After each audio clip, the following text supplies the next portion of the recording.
kabajamoo afyaayii kabajamoo pireezidaantii akkasumas kabajamtoota miseensota caffee gaafilee kaastaniif yaada nu qooddaniif hojii seektara keenya keessatti fooyya'aa dhufee fi beekamtii kennitaniif sin galateeffachuun barbaada. Akkuma beekamu mootummaan jijjiiramaa xiyyeeffannaa addaa seektara fayyaaf kennee hojjechaa jira. Kanaanis bu'aan gurguddaan argamee jira. Dhaqqabamummaa tajaajila fayyaa fooyyessuuf wanti hojjetame bal'aadha. Hospitaalonni jijjiiramaan dura 78 turan har'a 127 ga'anii jiru. Haa ta'u malee lakkoofsa uummata keenyaan yeroo madaallu ammallee hospitaalota hedduu barbaanna. Ta'us fedhii keenya guutumaa guutuutti yeroo gabaabaa keessatti hiikuuf maallaqa guddaa barbaada. Kun kan mirkanaa'uu danda'u yeroo galiin keenya guddatee humni naannoo keenyaa cimudha. Waggaama darbeef barana baankii dhiigaa 5 naannoo keenya keessatti dabalataan hundeessineerra. Buufataalee 15 gara hospitaalaatti ol guddisuuf hospitaalota waggaa dheeraaf tajaajilanii gamoo dabalataa barbaadan ijaaruuf maallaqa biliyoona 15 ol ramadamee ijaarsi gaggeeffamaa jira. Kanaaf gaaffiin fedhii hospitaala dabalataa buufataalee dabalataa sirrii ta'ee garuu yeroo gabaabaa keessatti hiikamuuf rakkisaa akka ta'e nu hubattanii misooma guddisuudhaan galii keenya yeroo guddisnu gara fuulduraatti saffisaan rakkoo kana akka hiiknu nan amana.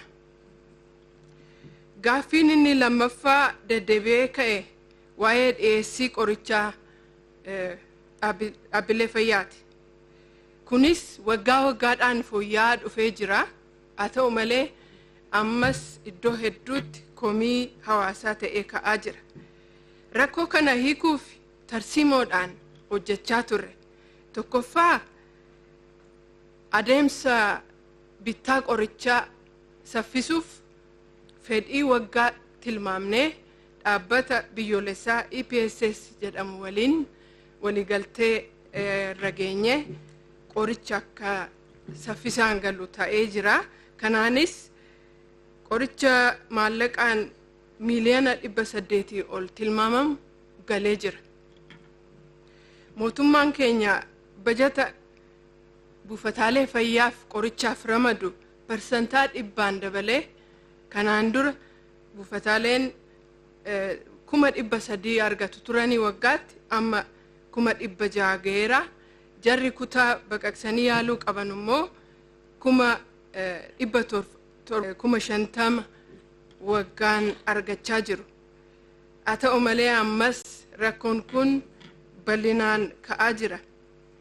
Manneen qorichaa hawaasaas babal'isuun itti fufee jira. Barreen gaddaa 600 ga'ee ture. Amma bara kana 63 dabalamee 663 geenyeerra. Kunis yeroo hanqinni qoricha hospitaala keessatti argamu dhiyootti baasii gadaana aanaatiin akka hawaasni keenya argatu taasisuuf tilmaamamee irratti hojjetamaa jira. Sirna bulchiinsa qorichaa ammayyeessuufis hojiin hojjetamee bal'aadha. Mosaajii EAPTS Electronic Auditable Pharmaceutical Transaction and Services kan jedhamu babal'atee hojiirra oolaa jira.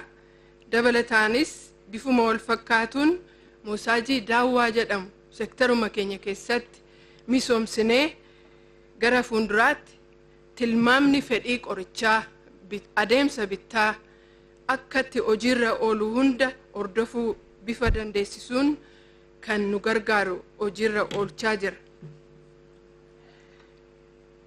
Dabalataan mootummaan naannoo Oromiyaa kan biyyoolessaas warshaalee qorichaa biyya keessatti hundeessuuf sochii guddaa taasisaa jira. Kun gara fuulduraatti sovereignty biyya keenyaaf naannoo keenyaafis hiikkaa guddaa qaba. Garuu akkuma beekamu qoricha oomishuun teknika guddaa, saayinsii guddaa, of eeggannoo guddaa gatii barbaaduuf kana dhugoomsuuf yeroo barbaachuu danda'a. Haa ta'u malee sochiin kutannoon mootummaa keenyaan mul'achaa jiru boonsaadha jechuun barbaada. Gaaffiin kaan kan ka'e hanqina humna namaatiin wal qabateeti. Akkuma beekamu akkuma dhaabbileen fayyaa babal'achaa dhufu fedhiin humna namaa babal'achaa deema. Haa ta'u malee qaxarriin humna namaa biyyoolessaarraa yuunivarsiitii adda addaarraa jara eebbifamanii gabaarra jiran irraati kan nuyi qaxaraa jirru. Bara kana qofa ogeeyyii fayyaa 3,606 qaxarree jira. Haa ta'u malee fedhiin humna namaa seektara keenya keessa jiru parsantaa 60 jira. Rakkoo kana bu'uuraan hiikuuf bifa addaatiin fedhii humna namaa naannoo keenya waggaa 5-10 dhufanii argamuu danda'u tilmaamne waggaa waggaadhaan bifa addaatiin yuunivarsiitota Oromiyaa keessa jiran kolleejota qabnu keessatti leenjisaa adeemuu akka qabnu amannee kanas yuunivarsiitota waliin waliigalteerra geenyee gara hojiitti galamee jira. Gaaffiin kaan inshuraansii fayyaa ogeessota fayyaa wal qabatee kan jirudha. Akkuma waadaa galame hojiin kun ragaa sassaabuudhaan waliigaltee dhaabbilee fayyaa wajjin taasisuudhaan jalqabamee jira. Haa ta'u malee guutumaa guutuutti hojiirra ooluuf yeroo barbaada. Bifuma wal fakkaatuun hojjettoota mootummaa kaanis tajaajila kana akka argatan taasisuuf waggaa dhufuuf akka biyyoolessaatti karoorfamee jira. Gaaffiin inni kaan dhukkuba busaan wal qabataa. Keessumattuu naannoo laga Awaash rakkoon kun akka jiru ka'eera.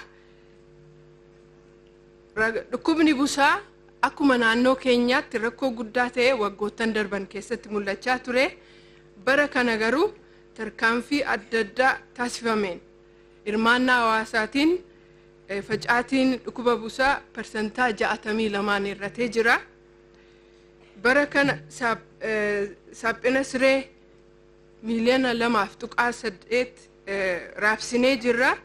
Iddoo larmaataa bokee busaas dhabamsiisuuf hirmaannaa hawaasaatiin hojiin bal'aan hojjetamee jira. Gaaffiin muraasni afan sadarkaa hospitaalotaa fooyyessuu.